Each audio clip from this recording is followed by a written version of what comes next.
بسم اللہ الرحمن الرحیم۔ آج اس نشست میں اللہ جل وعلا کی توفیق سے ہمارے درس کا عنوان ہے سورہ اخلاص کی تفسیر۔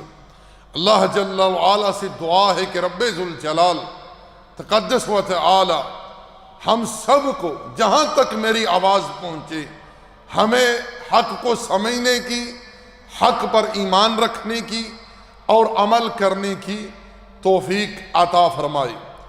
سورہ اخلاص مکی صورت ہے جو کہ ہجرت سے پہلے نبی علیہ السلام پر نازل ہوئی۔ سورہ اخلاص کو سورہ اخلاص اس لیے کہا جاتا ہے کیونکہ اس صورت میں رب ذوالجلال کی خالص توحید کا بیان ہے، اللہ جل وعلا کی وحدانیت، کبریائی، عظمت، جلالت، شان کا بیان ہے۔ اس صورت میں رب ذوالجلال کا تعارف ہے۔ صورت کا اسلوب ہمیں یہ بتلاتا ہے کہ یہ صورت کسی سوال کے جواب میں نازل ہوئی۔ دراصل مشرکین مکہ نے نبی محترم صلی اللہ علیہ وسلم سے دریافت کیا کہ جس رب کی بابت آپ ہمیں دعوت دیتے ہیں اس کا نسب بیان کیجئے۔ چنانچہ اس وقت اللہ جل وعلا نے اس صورت کو نازل فرمایا۔ نبی محترم صلی اللہ علیہ وسلم نے ارشاد فرمایا قل هو اللہ احد تعدل ثلث القرآن۔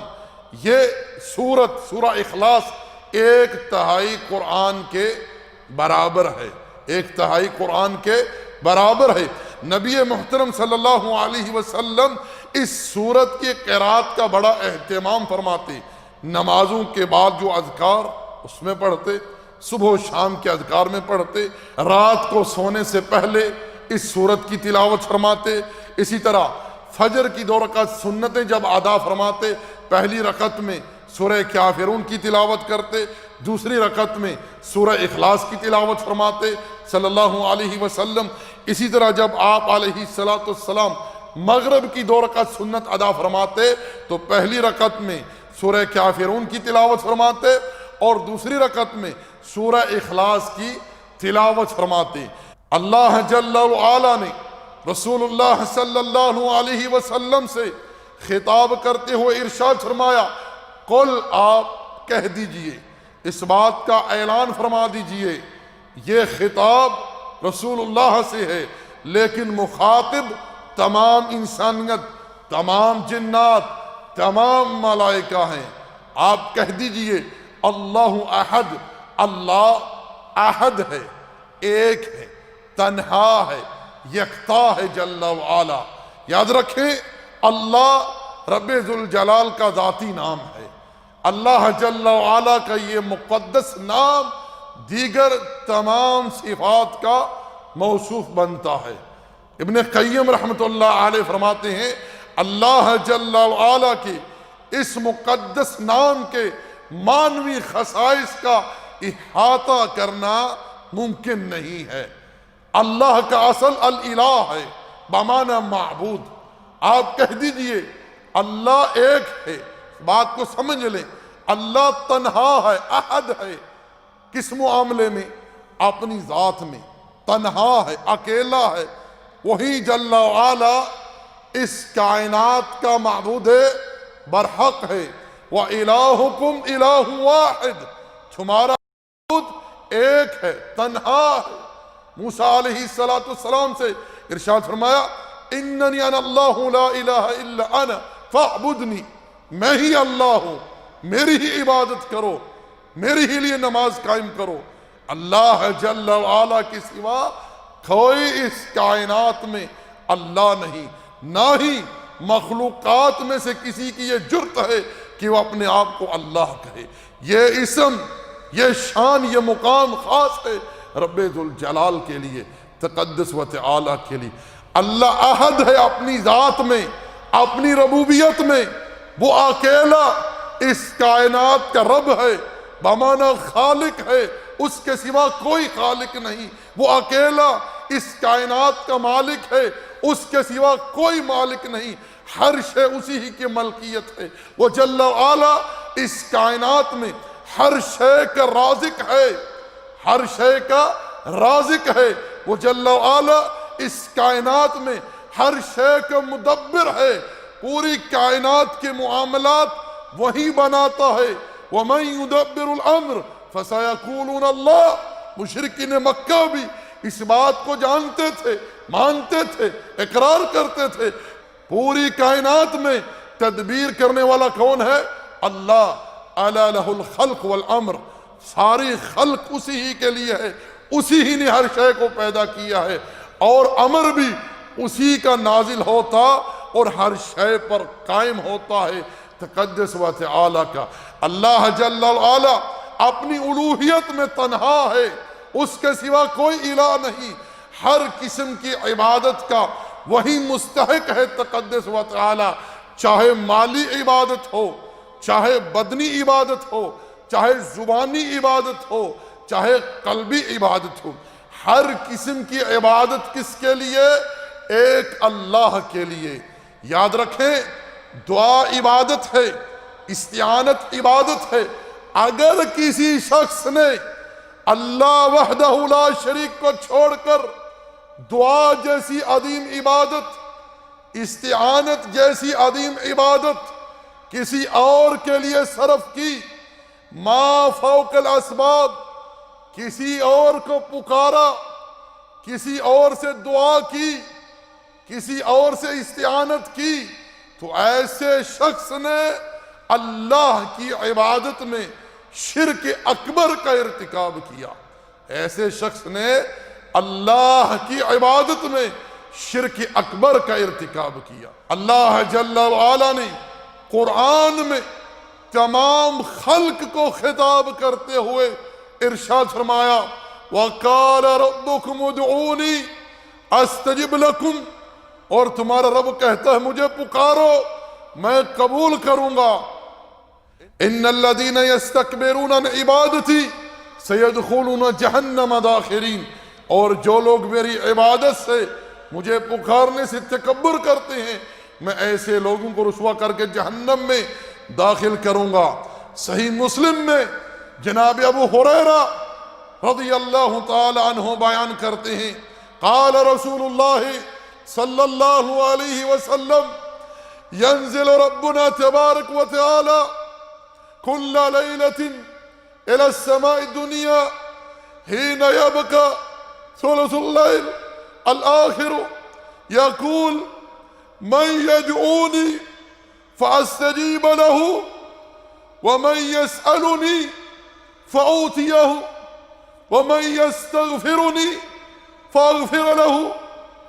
اللہ کے سچے رسول امام الانبیاء، جن کی گفتگو اللہ کی وحی سے، جو سب سے زیادہ اپنے رب کو جاننے والے اور اس خلق کی خیر خواہی کرنے والے، وہ فرماتے ہیں جب رات کا ایک پہر باقی رہ جاتا ہے، ایک تہائی حصہ باقی رہ جاتا ہے، ہمارا رب تقدس و تعالی آسمان دنیا کی طرف نزول فرماتا ہے، جیسے اس کی عظمت، شان، کبریائی، جلالت کے لائق ہے، اور وہ جل وعلا فرماتا ہے کون ہے جو مجھ سے دعا کرے میں اس کی دعا قبول کروں، کون ہے جو مجھ سے سوال کرے میں اسے عطا کروں، کون ہے جو مجھ سے گناہوں کی بخشش مانگے میں اس کے گناہ معاف کر دوں۔ اللہ اکبر۔ وہ رب اس بات کی دعوت دے رہا ہے، پکارو قبول کروں گا، سوال کرو عطا کروں گا، بخشش مانگو بخش دوں گا۔ رب ذوالجلال نے ایک اور جگہ حدیث قدسی میں ارشاد فرمایا، یا عبادی کلکم ضالون الا من ہدیتہم فاستہدونی اہدیکم۔ میرے بندو تم سب کے سب گمراہ ہو مگر جسے میں ہدایت دوں، مجھ سے ہی ہدایت طلب کرو میں تمہیں ہدایت دوں گا۔ میرے بندو تم سب بھوکے ہو مگر جسے میں کھانا کھلاؤں، مجھ سے کھانا طلب کرو تمہیں کھانا دوں گا۔ میرے بندو تم سب کے سب برہنہ ہو مجھ سے لباس طلب کرو میں تمہیں لباس عطا کروں گا۔ وہ کون سی شے ہے جو رب کے اختیار میں نہیں؟ وہ کون سی عطا ہے جو رب کی طرف سے نہیں؟ میرے بھائیو، رب کی شان کو، رب کے مقام کو، رب کی عظمت کو، رب کی شفقت کو سمجھو، اس پر ایمان لاؤ کہ اللہ کے سوا کوئی اس کائنات میں کسی کی پکار سننے والا نہیں ہے، کوئی کسی کی مشکل کشائی کرنے والا نہیں ہے، ماں سوا اللہ کے کوئی غوث اعظم یعنی سب سے بڑا فریاد رس نہیں ہے، کوئی اس کائنات میں داتا بمانی سب کو عطا کرنے والا ماں سوا اللہ کے نہیں ہے۔ یہ شان، یہ مقام، یہ جلالت، یہ عظمت، یہ کبریائی خاص ہے ایک اللہ تقدس و تعالی کے لیے۔ تو میں عرض یہ کر رہا تھا، دعا عبادت ہے، جو حق ہے ایک اللہ کا اسی ہی سے کی جائے، جل وعلا سے۔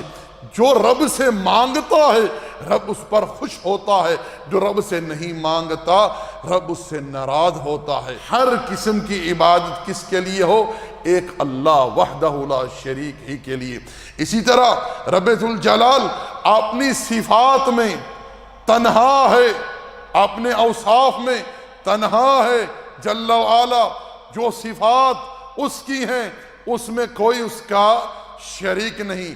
وہ الحی ہے، ہمیشہ زندہ رہنے والا ہے، جسے کبھی موت نہیں، اس کی کوئی ابتدا نہیں، کوئی انتہا نہیں۔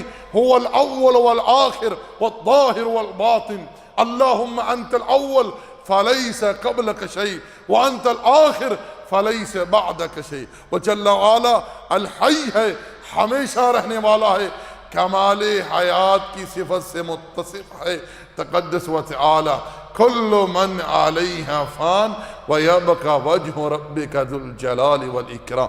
ماں سوا اللہ کے ہر شے کو موت ہے، کل نفس ذائقۃ الموت، ہر نفس پر موت طاری ہونی ہے۔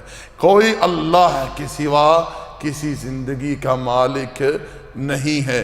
وہ جل وعلا زندگی دیتا ہے، موت دیتا ہے، زندگی اور موت کا وہی مالک ہے۔ وہ جل وعلا عالم الغیب ہے، غیب جاننے والا ہے، یہ اس کی صفت ہے، اسی ہی کے لیے خاص ہے۔